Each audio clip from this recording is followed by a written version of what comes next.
Oi, pessoal, tudo bem? Sejam bem-vindos a mais um episódio aqui do nosso Papo com RH.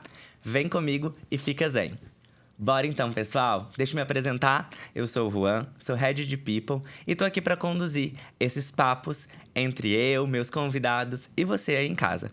Bom, começando com a minha descrição então. Sou o Juan, sou um homem branco, estou vestindo aqui uma camiseta, uma blusa de frio de tricôzinho preta, uma calça preta, um tênis preto. Tô num estúdio muito lindo, com duas convidadas também que em breve vão se apresentar. Hoje a gente vai falar um pouquinho com profissionais que estão ali na frente, que são a cara dos nossos times de RH, que estão ali do lado de fora atraindo os talentos para as nossas organizações. E a gente vai entender um pouquinho esse mundo de aquisição de talentos, o que ele tem a ver com saúde mental? Por que a gente está trazendo essa temática no meio do Setembro Amarelo? Então, vamos explanar um pouquinho desse papo. Eu tenho duas convidadas super especiais, tá? Conheço essas duas já também, não tem uma semana, entendeu? Então tem uma que eu já tá na minha vida há anos e uma que eu conheci no ano passado, mas que também tem uma gigantesca admiração. Falando da minha primeira convidada, eu vou receber a Lu, tá? Vamos aqui, ó, que a biografia dela é grande, tá, gente? A Luciane, ela tá no mercado de RH há mais de 15 anos, mas já tá aí rodando há 25 anos em diversos setores. E é uma das profissionais mais competentes que eu conheço aí de Executive Search. Já passou por muitas multinacionais e agora tá num momento lindo também da carreira de empreender aí numa boutique de Executive Search, não é mesmo? Exatamente. Incrível! E do lado dela eu tenho Bárbara, que é HR Business Partner do Zen Club, mas foi muito tempo Tech Recruiter. Já passou por diversas startups também. Bárbara, seja muito bem-vinda, tá? Obrigada, Rô. Bom, meninas, podem se apresentar para o nosso público e fazer a descrição de vocês. Bom, eu sou a Luciane, como o Juan disse, Lu, para a maioria do público, na verdade, que é assim que as pessoas me conhecem, você também, né? Eu venho de uma história de multinacionais, como ele diz, comecei minha vida profissional na Camargo Corrêa, na área de marketing, que é o que eu gosto, realmente foi onde eu comecei a entender o que eu estava buscando como propósito de vida. Dali eu fui para a Whirlpool, tive a sorte de entrar como trainee num processo, foi super importante para mim, eu acho que isso teve muitas marcas em entender quem eu sou hoje. Desde ali do comecinho, eu tive passagens que foram importantes para me desconstruir e me reconstruir atuando com pessoas. Então, eu tive a oportunidade logo no começo de estar com um call center, que era fora da nossa atuação ali, e trabalhar com pessoas que estavam em situações realmente diferentes, que eu precisava atuar e ajudá-los. Então, ali foi a minha primeira experiência podendo ver as dificuldades reais do mundo e como eu podia fazer a diferença dentro desse papel. E eu não era o RH. Não era o RH. De lá, eu tive a oportunidade pela Whirlpool de ir para os Estados Unidos. Acabei atuando como diretora de call center lá nos Estados Unidos para as marcas Whirlpool e KitchenAid. Fiquei 8 anos fora. Fui para Hamburgo, na Alemanha. Na Alemanha, sim, aí eu comecei a ir para o RH. Montei a minha primeira empresa, minha primeira história de empreendedorismo, começando a atuar junto com os expatriados, né? As dificuldades que a gente tem, e aí a gente fala muito de saúde mental. O expatriado vai para uma casa, ele tem uma empresa, mas a família dele está abandonada ali atrás, né? Então, o meu papel era exatamente esse. Como é que eu conseguia ajudar essas pessoas, a família em si? O custo de você repatriar um expatriado é altíssimo. Então, como é que você ajuda a família a se adequar dentro daquela cidade? Foi uma experiência incrível, porque eu pude trazer outras mães, outras mulheres que estavam na mesma situação que eu, para junto desse papel, e a gente criou essa empresa e cada pessoa da sua nacionalidade atuava junto com essas famílias. Então, foi muito legal, realmente. Foi uma experiência muito boa. Retornei ao Brasil. Fui para a minha primeira experiência efetivamente em recrutamento. Comecei aqui numa boutique. E a gente trabalhava muito forte com varejo e consumo. Fui aprender o que era o recrutamento em si. Tive essa passagem, fiquei lá por 7 anos. Acabei me tornando sócia da empresa. Toquei a empresa quando a minha sócia se mudou para os Estados Unidos, fiquei tocando a empresa aqui e recebi um convite da Heidrick, que era um sonho de consumo, voltar para uma empresa americana. Então, queria vivenciar isso, vivenciar C-Level, que era um mundo diferente, eu trabalhava muito comida, eu queria ir para o C-Level. Fiquei lá por 2 anos e meio, foi incrível, intenso demais, mas foi uma grande aprendizagem, uma grande escola para mim. Mas eu tomei a decisão de sair, porque realmente para mim era importante essa coisa de estar próximo do cliente, né? Vivenciar o cliente de perto. Quando a gente fala de cultura, e é uma coisa que eu acho que é bem importante dentro das empresas, você tem que conhecer o teu cliente para poder impactá-lo, né? Então, empreendendo de novo, começando a vida de novo aqui nesse segmento, que é o segmento que eu amo e que eu acho que sim, a gente pode muito ajudar as pessoas. É o nosso papel, né? Identificar as pessoas certas para estarem no lugar certo. Eu sempre falo que eu me importo muito com o cliente, mas eu me importo muito com o candidato também, né? Eu falo que eu tenho que dormir em paz, faz parte do meu dia a dia, né? Então, se eu não levar... se eu fizer uma movimentação com uma pessoa, eu estou movimentando a família inteira dela. Eu não estou só mexendo com aquela pessoa, eu mexo com a família inteira. Então, eu tenho que ter essa preocupação e ter certeza que eu estou fazendo a coisa certa, né? Então, perfeito. Estamos nesse momento agora. Vocês viram, né, Brasil? Esse currículo de peso aqui com a gente. Com certeza vamos aprender muitas coisas. Já deixem o bloquinho aí. Obrigada. Dona Bárbara, conta pra gente um pouquinho de você. Conta pra gente o que você tem feito da vida. Bom, o currículo aqui da Lu é extenso. Olha a minha idade! Quantidade de anos. Mas, eu sou psicóloga de formação. Já trabalho aí na área de RH já faz mais de 7 anos, mais ou menos. Comecei ali dentro do departamento pessoal, né? Trabalhando na ADECO, que é a consultoria de recursos humanos. Depois eu tive a possibilidade de atuar na Amanco, na área de treinamento e desenvolvimento. Tinha muito contato ali com os colaboradores que trabalhavam nas fábricas, os vendedores também. E ali eu comecei, de fato, o meu primeiro contato com recrutamento e seleção. Né? Era um recrutamento bem diferente do que eu trabalho hoje, né? Então, era de vendedores, supervisores, enfim, mas foi uma grande escola ali também. Saindo de lá, consegui uma oportunidade numa consultoria de marketing digital e daí sim eu mergulhei nesse mundo de tecnologia, né? Então, aprendi o que era um front-end, um back-end. Difícil. Foi também ali uma escola gigantesca. Mas eu digo que o marco, assim, da minha carreira, por enquanto, até hoje, né?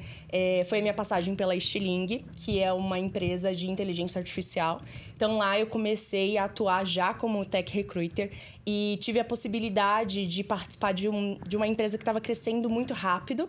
E diferente das outras empresas que eu passei, que tinha, né, um grande número de funcionários, a Stiling não tinha grande número de colaboradores.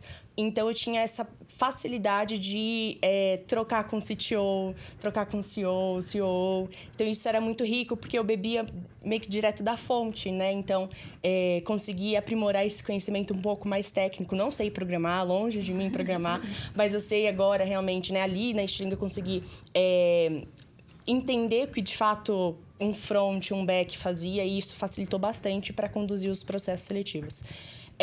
Da Stiling, vim para o Zen Club, né? E daí, no Zen Club também atuei como tech recruiter ali no meu início. Estou há 2 anos já, hoje estou atuando aí como BP do time de tecnologia e produto. Foi um marco também, são 2 anos, mas eu vivi vários momentos de Zen Club. E assim, foi um marco realmente, né? Desde participei de mudança de estratégia de negócio, mudança de equipes, e daí hoje eu tô aí com esse foco mais voltado para o time de tecnologia, produto, para potencializar os nossos talentos de casa.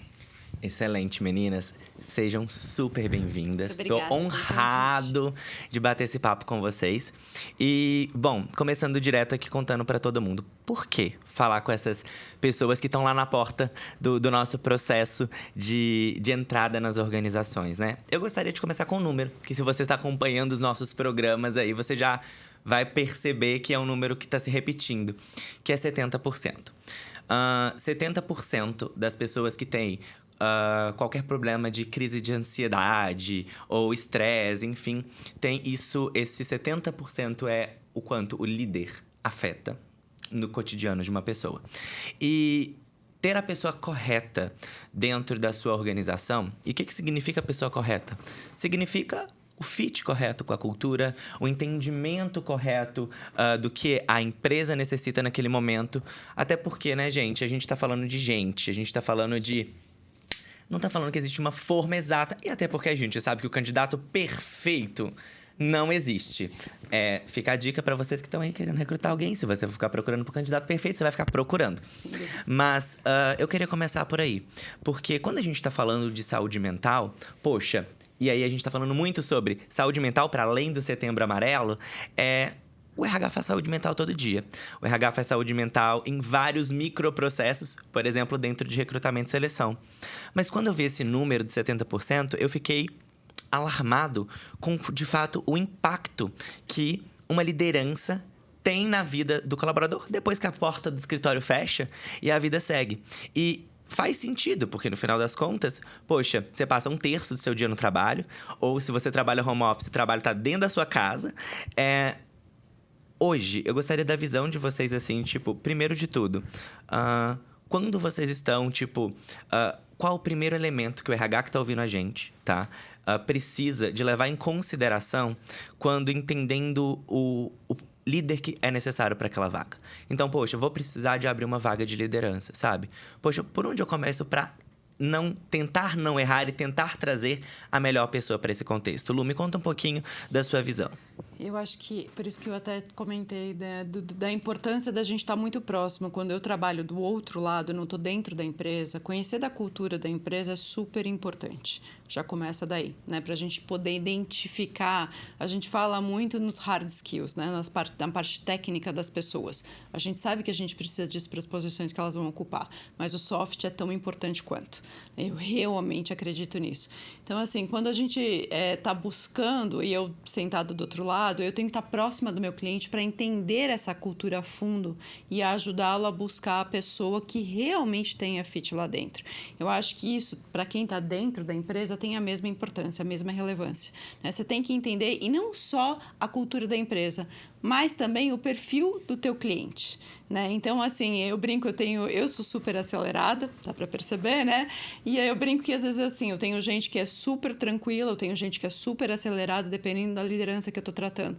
E eu tenho que entender o que ele está buscando. Eu preciso de alguém igual a ele, que vá fomentar essa movimentação dentro da estrutura, que vá ajudá-lo a crescer, que vá puxar essa liderança do time de baixo. Qual é o impacto que ele quer causar, né? Então, assim, isso é muito importante, a gente conhecer a pessoa, não só o recrutador, mas também a pessoa que está buscando, quem que vai estar liderando essa pessoa, ou liderado, né? Acho que isso é muito importante, porque essa combinação tem que acontecer também, né? Então, faz parte desse processo. Eu acho que isso, às vezes, a gente falha, né? Até do nosso lado, às vezes a gente não tem essa proximidade junto com o RH e junto com a liderança para saber o que realmente eles precisam em termos de comportamental, né? O que eu vou trazer? Não é só... Eu acredito muito nisso, não é só a parte técnica, e isso gera uma ansiedade grande, porque eu posso ter a pessoa mais técnica, perfeita, difícil, mas perfeita para a posição, só que se ela não tiver o comportamental, ela não vai entregar e vai causar nela uma ansiedade gigantesca, porque ela sabe que ela não se encaixa naquele espaço. Perfeito, perfeito. Então, o que a Lufá traz aqui pra gente, eu percebo muito isso no cotidiano, quando você traz a pessoa errada para a posição errada, você desestrutura não somente o time, como o emocional também da própria pessoa. Total. Então, às vezes, essa corridinha no final para fechar aquela vaga causa uma catástrofe que as BPs têm que resolver depois uma galera. Mas antes de passar para esse ponto, Bárbara, me conta uma coisa. A Lu falou sobre esse alinhamento de expectativa, entender ali o que o hiring manager quer, né? O hiring manager, o líder, ele sabe o que ele quer? Ele quer tudo, né? Ele quer tudo. Agora fiquei com medo. Mas a minha pergunta tá... às vezes, o teu olhar de RH, de psicóloga, ele pede um perfil, mas você percebe que se você trouxer aquele perfil, vai ser 30 vezes pior. Me conta um pouquinho sobre isso e quando isso acontece, como que o RH faz para convencer ele dessa movimentação? Porque falar sobre... Não sei pra vocês, né? Principalmente em tech, meu Deus do céu. Eu desabafo. Vamos botar o divã do Juan aqui agora. Mas assim, quando a gente começa a falar de um pouco de coisas subjetivas, ou seja, quando a gente tá falando um pouquinho de traço de personalidade, quando a gente tá falando um pouquinho de estilo de trabalho, dependendo do líder, se esse universo não contempla o número 0 ou 1, meu amor, não vão entender e não vão aceitar. Isso. Então, Bárbara, você que tá como BP, imagino que você tenha muitos desafios, acho que você pode começar. Você percebe que, às vezes, o que as pessoas querem não necessariamente é o que elas precisam. E quando você nota isso, qual a dica que você dá pra gente trazer essas pessoas aqui para esse mesmo entendimento de convencimento do perfil a ser contratado? Boa. Bom, existem os dois conceitos dentro de recrutamento, que é o fit cultural e o cultural edge, né? E daí, fit cultural, a gente olha para uma pessoa que vai se adaptar dentro daquele contexto da empresa, dos valores, que realmente vai ter uma facilidade porque a pessoa já é da personalidade dela. Quando a gente olha para culture edge, a gente está falando de pessoas que têm um contexto, essa subjetividade, né, um pouco diferente, que vai conseguir agregar dentro, né, da empresa. Adicionar, de fato. Exatamente. Então, não é só porque eu estou atuando no recrutamento que eu não vou ter um contexto de como está o time. Então, eu faço todo alinhamento com a liderança, entendo ali os perfis. Até falando, por exemplo, né, da experiência da Stiling, eu contratei quase a maioria das pessoas desenvolvedoras, né? Então, eu já consegui entender como que era o perfil de cada um ali dentro e o perfil de cada liderança também, por ter essa troca, né, constante. E daí, se eu encontrasse um candidato que eu via que estava dentro desse conceito de fit cultural, falava, olha, está dentro desse conceito por esse motivo. Ou quando eu olho para o outro conceito, eu falo, olha, tem essa questão aqui super diferenciada que eu sei que vai agregar bastante e vai ajudar a potencializar as pessoas que estão dentro de casa. E, Bárbara, você já teve uma pessoa que você entendeu, assim, algum momento da sua carreira que você entendeu, poxa, se eu contratar essa pessoa aqui não vai dar certo, mas que a liderança insistiu e você contratou e que deu errado mesmo? Tipo, no nível de... Tô falando de saúde mental, tô falando da pessoa ter uma experiência ruim e de todo mundo ter uma experiência ruim dentro desse contexto. Isso já aconteceu? Já. E quando esse processo acontece, tá? O que você percebe que são as principais consequências negativas? Acho que, primeiro, tem um impacto muito grande dentro do time, né? Enfim, desde demandas que acabam sendo acumuladas, um impacto na relação da liderança com seus liderados ali também. E, querendo ou não, acaba causando impacto nessa pessoa colaboradora que não tem, né, muito esse perfil ali do time. Dá vontade de falar, eu avisei pra essa liderança. Esse é um ponto. Dá vontade de falar, eu avisei, mas a gente segura. Cadê eu te Sim. avisei, né, gente? Vamos falar a verdade. Exatamente. Tanto que passei por essas experiências, né? E depois, enfim, a gente optava por desligar e encerrar o ciclo dessa pessoa. E em um outro momento, a liderança vinha e falava, Bárbara, tenho esse perfil ideal aqui, já trabalhei com ele. Eu falo, vou conversar. Conversava e eu via que não era o perfil que a gente esperava. E daí a liderança, de fato, escutou e falou, não, tudo bem. Se você identificou que não é o perfil, a gente segue por esse caminho. Perfeito. Eu escuto muito quando você traz isso sobre primeiro, uma conquista de espaço e confiança com a liderança. E isso vem muito agregado pelo que a Lu trouxe de, poxa, entender e mergulhar na cultura. Mas é extremamente importante e que isso eu realmente... endereço para todos os RHs, assim, que eu percebi muito gente, você é o especialista em pessoas. Ponto.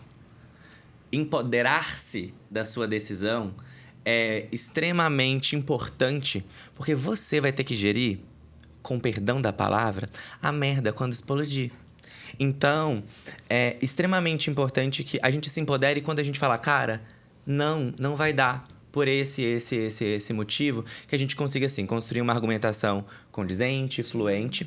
Mas o que eu percebo muitas vezes nós RHs falando, não, mas o líder quis. Eu fui contra, mas o líder quis. A gente precisa construir esse espaço porque nós somos os especialistas em pessoas. A gente faz isso todo dia, gente. Leitura de pessoas. Tem gente... Eu não sei... Algumas pessoas você consegue em, 10 minutos de papo entender que, tipo, poxa, se eu colocar naquela posição, se eu levar para aquela posição, não vai dar certo, ela vai estar infeliz, e aí vai ter burnout, e aí vai ter estresse, e vai ter um monte de problema. Então, a gente não precisa levar essa conta para casa, mas a gente tem que falar, a gente tem que parar de falar sim, sempre. E uma coisa, se eu posso te complementar... Por favor. Que eu acho que é importante, a gente vê muito acontecer, às vezes, assim, eu tenho uma posição, uma diretoria, e a gente opta, eu não tenho budget para trazer um diretor pronto para aquela cadeira. Então, eu vou trazer um gerente sênior e que eu acredito que tem a possibilidade de fazer isso. Quantas vezes a gente vê isso acontecer? Uhum. E a gente esgota essa pessoa num ponto porque ela não estava preparada, seja por questão de gestão, seja por questão técnica. Então, isso é uma coisa que eu vejo muito acontecer. E aí acontecem os erros, né? E você frustra aquela pessoa também, né? A pessoa, o candidato que foi sentar naquela posição, porque se ele também acreditou que ele tinha condições de ir para esse próximo passo, para ele também é muito difícil dar a volta para trás depois. Perfeito. Né? Então, isso a gente tem que ser muito cuidadoso com isso, de entender se aquela cadeira cabe exatamente para aquela pessoa. Porque aqui sim você causa um problema mental para a pessoa, porque ela fica perdida no espaço dela. Bom, e agora? Eu vou buscar uma nova posição de diretor? Será que eu tenho? Então, cria uma ansiedade na pessoa de não saber, tira a confiança dela de saber se ela realmente tem capacidade para estar assumindo aquela posição ou não. E isso é uma coisa que eu vejo bastante acontecer. Muitas vezes por questões de budget, né? Então, eu não tenho a capacidade de trazer, mas eu quero trazer essa pessoa. E fica essa que é um papo que rola muito entre Headhunter e RH, de a gente ficar discutindo. Gente, às vezes é melhor a gente olhar uma cadeira diferente, ou é melhor a gente olhar uma pessoa diferente, né? Que realmente venha sentar aqui e te entregar o que você precisa e que ela vai ser feliz também. Lu, perfeito, porque eu me vejo dentro dessa sua fala em diversos aspectos, assim, porque no fim do dia, principalmente quando a gente olha para duas interseções, assim, empresas de nova economia, sabe, startups, e que chega aquele momento da necessidade da seniorização, mas a gente sabe como que é, né, queridos RHs, o budget das startups, né, ainda mais nesse momento. Então a gente quer tudo, né, mas com budget bastante limitado. Excepcional esse ponto, porque no final das contas a gente sai de lá. E a mesma coisa também, só fazendo um paralelo, quando a gente faz in-house, também promove uma pessoa que ainda não tá pronta, você perde um técnico excelente e ganha um líder horrível. Exato. Então, assim, isso tudo vem acometendo e causa, claro, desgaste, transtorno mental e, enfim, e amplia essa gama de problemas que poderia ter sido resolvido com boas práticas de recrutamento e seleção. E escutativa, né? Eu acho que assim, principalmente quando a gente está dentro de casa, eu não sou o RH, mas tenho liderança de equipes também. Então, eu acho que assim, a gente tem que prestar muita atenção. Quando eu te falo de empatia, né, de me colocar naquela posição de liderança e ouvir quem está embaixo de mim e entender qual é o momento daquela pessoa. Muitas vezes a gente quer que ela cresça, e eu brinco, eu sempre falo que eu quero que meu time seja sempre melhor do que eu. Quero desenvolvê-los para serem melhor do que eu. Mas você tem que entender o momento daquela pessoa. Às vezes eu estou fazendo faculdade, eu tendo um filho, eu estou fazendo várias coisas ao mesmo tempo. Eu não consigo me sobrecarregar de pegar uma posição acima. Então, assim, eu tenho que entender e conversar com essa pessoa para não frustrá-la depois. Eu acho que essa é uma preocupação que a gente tem que ter como líder, né? Independente da cadeira em que você está sentado, você tem que estar sempre olhando e entendendo os momentos. Quando a gente fala de saúde mental, eu acho que é uma dificuldade do líder, e muito mais do líder do que do próprio RH. O líder é o responsável por sinalizar ao RH quando ele percebe que tem uma mudança de comportamento, porque ela não acontece do dia para a noite. Principalmente dentro da empresa. A pessoa está ali se esforçando, ela quer entregar, ela quer fazer acontecer, né? E às vezes a gente percebe, eu já tive situações dessa, onde eu percebi, eu tô vendo que essa pessoa está esgotada, que ela vai cair num burnout, que ela vai ter uma situação. O que eu faço para mudar isso? Né? Então, eu sentar lá do lado dela e ter a empatia de ouvi-la e falar, deixa eu te ajudar. É trabalho, me dá o teu trabalho, divide comigo. O que eu posso fazer para te ajudar? É tempo. Chegar no RH e falar, RH, preciso de uma semana de férias para essa pessoa, eu não quero perdê-la, ela é excelente. Né? Então, como é que a gente trabalha juntos?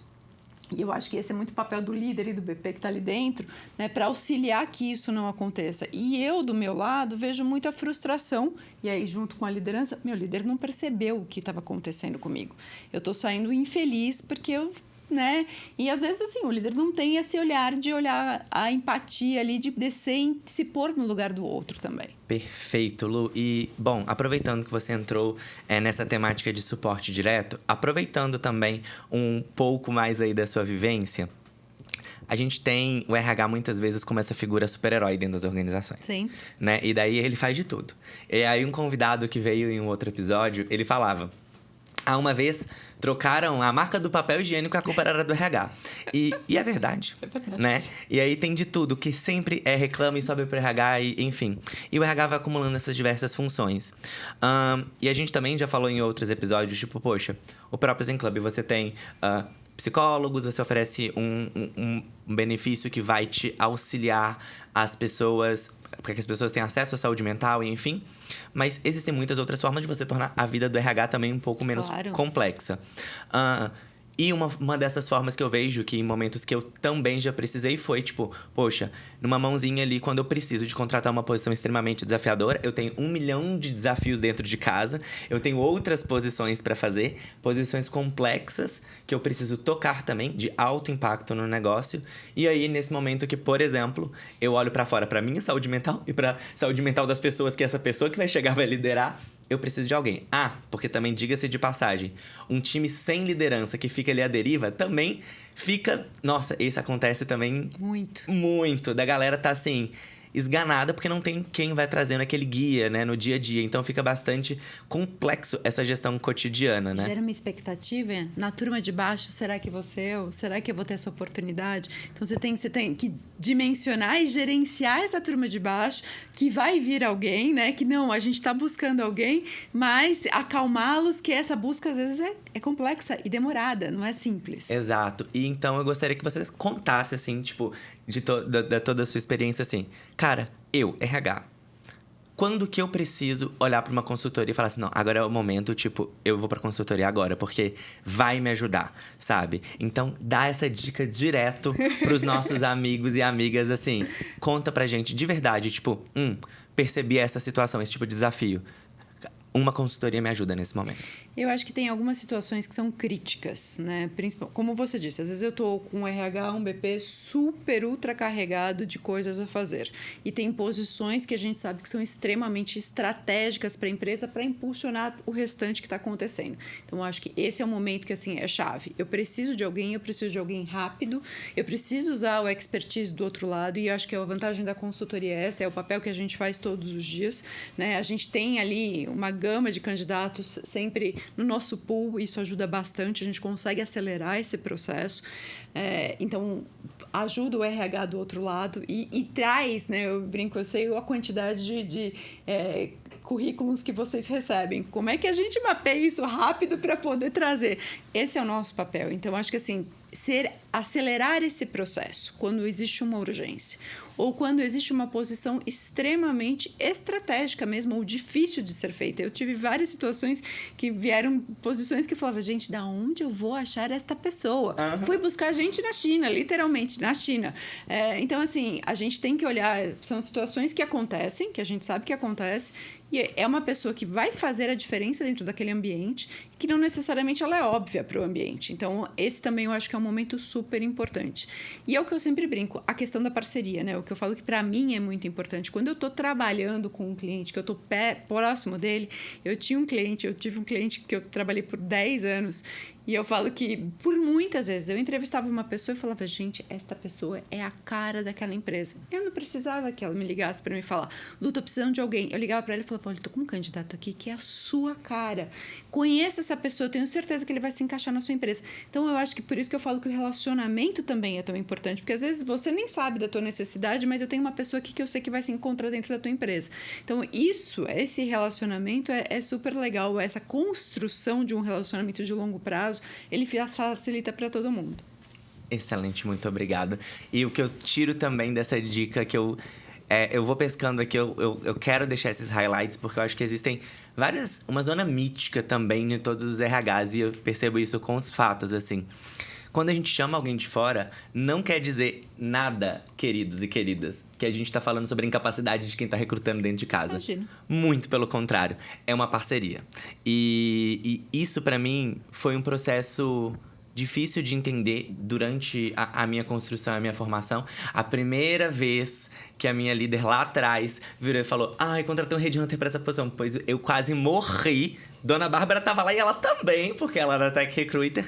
Só que depois que a gente passou a construir essa parceria de fato, a vida ficou muito mais simples nesse sentido, sabe? Porque exatamente o que você trouxe. A partir do momento que você faz a primeira vaga, ou que, tá bom, não vai vir, os 3 primeiros candidatos talvez não sejam tão bons, porque até você... Claro. Até também a gente conseguir passar um bom briefing, porque também tem esse segredinho, Esse é o primeiro papel. Esse é o primeiro passo. Mas até passar um bom briefing, até azeitar ali. Quando encaixa bem, vai fácil e, de fato, facilita e tem essa relação se constrói e traz bons resultados. E com certeza alivia o estresse do RH. Agora eu ia falar isso, agora eu vou jogar a culpa pro seu lado. Olha lá, né? Porque assim, você falando da tua saúde mental, né? Como é que a gente lida com isso? Que a gente quer ser tão perfeccionista no que a gente faz o tempo inteiro que a gente tem a dificuldade de pedir ajuda. Sim, exatamente. Né? Então, quando você fala, putz, eu tô contratando uma consultoria de fora para vir me ajudar, tá tudo certo. Eu estou me ajudando também. E esse é o papel que a gente tem que ter, da parceria de falar, tá tudo bem, né? Às vezes, vai trabalhando estratégico, vai trabalhando nas tuas outras demandas, deixa que a gente cuida disso aqui para você. Deixa eu te apresentar a pessoa que eu sei que vai fazer sentido para você. E tirar essa culpa, porque todo mundo carrega essa culpa. Se eu te falar que eu não carrego essa culpa, é mentira. Eu também sofro. Quando o cliente fica na minha orelha, eu falo, gente, esqueci. Às vezes eu acordo no meio da madrugada e falo, não mandei mensagem pro cliente. Aquilo me dá um desespero, assim, eu já acordo alucinada, falando, eu preciso mandar mensagem. Então, é normal, é natural, mas a gente precisa, faz parte do nosso mundo também, se livrar dessa culpa e aceitar ajuda. Com certeza, com certeza. E Bárbara, quando a gente está falando sobre prover um espaço de segurança psicológica, prover saúde mental enquanto RH, e a gente vê a área de development com projetos, né, incríveis de educação da liderança. A gente vê ali áreas de saúde ou iniciativas de ofertar terapia, rodas de conversa. Mas que dica você dá para as pessoas de como a área de Talent Acquisition oferta saúde mental para quem participa do processo, para quem está dentro de casa? O que a gente deve ter olhos atentos? Ótimo. Bom, acho que quando eu falo de um recrutamento ativo, que eu vou atrás da pessoa, né? Busco ali, enfim, nas redes sociais, LinkedIn, enfim. Uma coisa que eu tento trazer, assim, para as minhas abordagens é esse contato um pouco mais pessoal, sabe? Então, eu costumo não usar aquelas mensagens automáticas, padronizadas para todo mundo. Então, eu leio, de fato, o perfil daquela pessoa, eu padronizo a minha mensagem, né? Conforme eu vejo a descrição dessa pessoa, ou um pouco do resumo dela ali no LinkedIn. Então, acho que isso é um grande diferenciado, assim, também, porque a pessoa se sente ouvida, mesmo que, né, não tenha acontecido esse processo de escutá-la mesmo, mas ela se sente, nossa, não sou só mais uma pessoa, né? Quando eu olho para o recrutamento, né, da pessoa que se aplicou na vaga, o que eu costumo fazer? Se a pessoa se aplicou, ela normalmente deixa seu e-mail, seu telefone. A minha estratégia é também trazer esse contato mais próximo. Então, eu pego o telefone e já ligo. Oi, sou a Bárbara da empresa tal.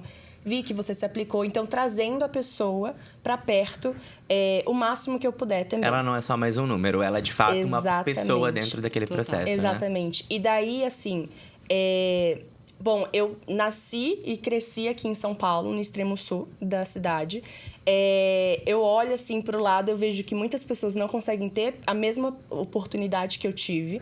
E eu vejo como que eu posso enxergar essa potencialidade nas outras pessoas, né? Enxergando ali, poxa, não é porque a pessoa veio de uma escola pública que vai estar menos desqualificada, né? Então, eu tento trazer isso e trazer uma entrevista que não seja como um interrogatório, né? A pessoa não se sinta ali nesse interrogatório.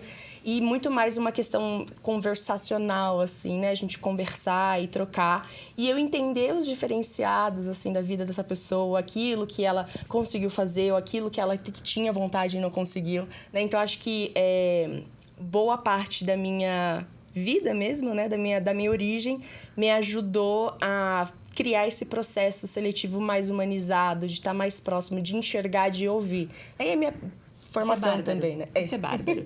De verdade, Bárbara, isso é bárbaro. E é o processo que eu acredito. Assim, eu acho que... eu sempre falo, eu não gosto de ir para uma entrevista super quadradinho. Eu acho que quando você conversa, você entende o outro, entende de onde ele está vindo. E aí sim você pode falar se a pessoa se encaixa aqui ou não. Né? Se a pessoa tem as bases que são importantes para a gente ou não. E essa pessoa, às vezes, muitas vezes... Eu tive uma situação que, para mim, eu sempre brinco, eu trago isso isso como um exemplo. Foi um candidato que era uma posição gerencial e ele, por diversas vezes no papo, ele falou para mim, eu gosto de trabalhar sozinho. Mas ele ia ter um time de 10 pessoas. E ele nunca tinha tido um time antes. Né? Então, foi super divertido, porque no final eu virei para ele e falei, você percebeu, né, durante a sua fala, que você disse diversas vezes que você gosta de trabalhar sozinho? E ele falou, cara, eu nunca tinha percebido isso. Sim. E aí eu falei, tá tudo bem. É uma coisa que você tem que identificar em você se é uma característica sua e você quer continuar trabalhando sozinho, né? E você pode crescer na tua carreira desta forma, ou se não, se é uma coisa que você verbaliza, mas você não internaliza. Então, como é que eu levo isso para fora e eu vou crescer? Talvez eu não possa ter um time de 10, mas eu posso começar com um time de 2, né? Mas é super importante. Essa escuta que a gente tem que ter no papel de estar ali entrevistando e deixar a pessoa conversar, ela tem que contar da vida dela. Exatamente. Né? É o como a gente identifica. Eu acho que aqui é o papel realmente do que a gente pode fazer a diferença, né? De poder ajudar aquela pessoa e dar os feedbacks. Foi o que você falou, que eu acho super importante também, né? Sim. Construir, porque às vezes a pessoa nem se percebe na fala dela, né? Sim, então, e acho... Desculpa. Imagina, pode falar. Eu acho que um outro ponto muito importante também é você mostrar sua vulnerabilidade, né? Então, teve uma vez que fui entrevistar uma mulher e daí, no meio da nossa entrevista, ela falou que era uma mulher trans. Aí ela perguntou sobre a diversidade da empresa. Eu falei, olha, não temos nenhuma pessoa trans, né? Você, inclusive, está sendo a primeira pessoa trans que eu estou entrevistando. Que legal. Então, o que eu quero fazer? Fugir um pouco do padrão, né? A gente não precisa seguir aquele padrão todo quadradinho de processo.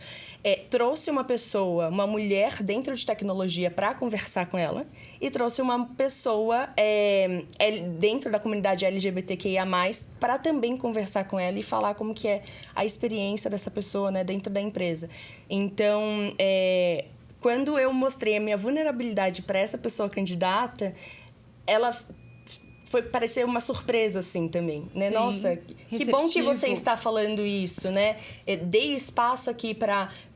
Poxa, se eu falar alguma coisa errada, você pode me corrigir. Está sendo a primeira vez, né? E ela se sentiu acolhida porque dentro dos padrões ali desse processo seletivo, eu consegui trazê-la para perto. E ela já pensou, que empresa legal, quero estar lá. Exatamente. Né? Porque eu tenho alguém que me escute de verdade. Exato. Isso faz toda a diferença. Muito legal. Gente, o papo tá bom.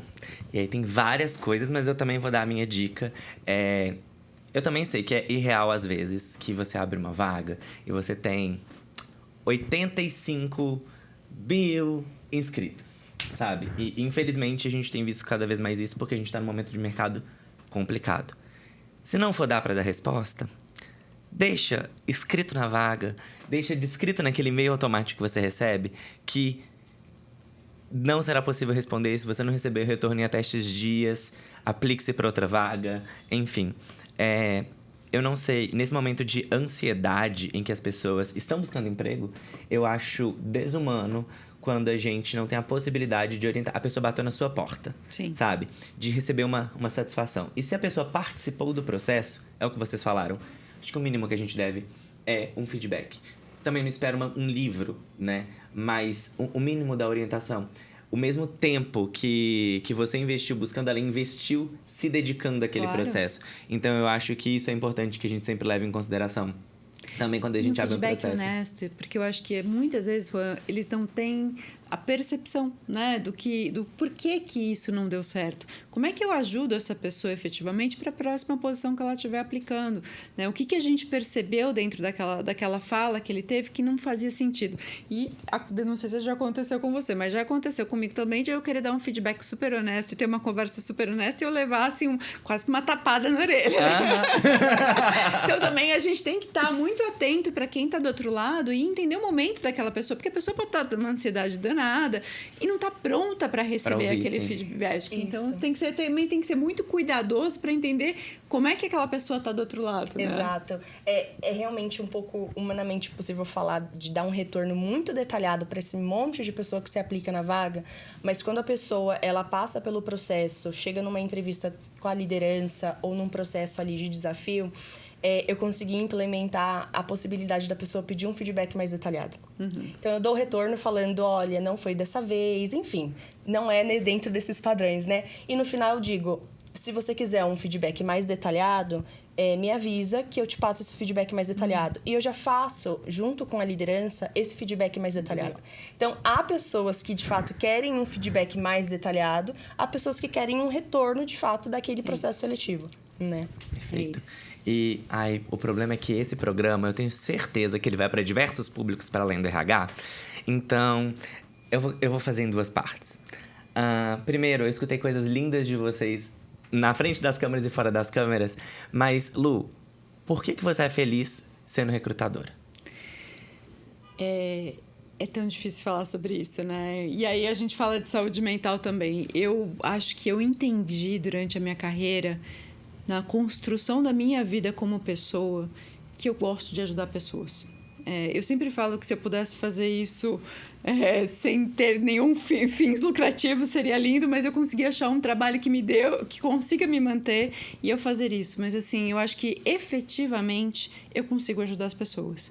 Então, eu consigo dedicar meu tempo, ensinar, dividir, tanto quando eu estou liderando, que eu acho que é uma das coisas que eu mais gosto de fazer, de ter um time onde eu posso desenvolver essas pessoas, mas, do outro lado, também quando eu estou com os candidatos. Então, isso é um propósito de vida para mim. Eu entendi isso de velha. Lá depois dos meus 40, não, brincadeira. Mas, assim, eu entendi isso, demorou para eu entender. Eu sempre soube que eu sou apaixonada por pessoas. E eu não sabia como eu poderia realmente impactar a vida das pessoas.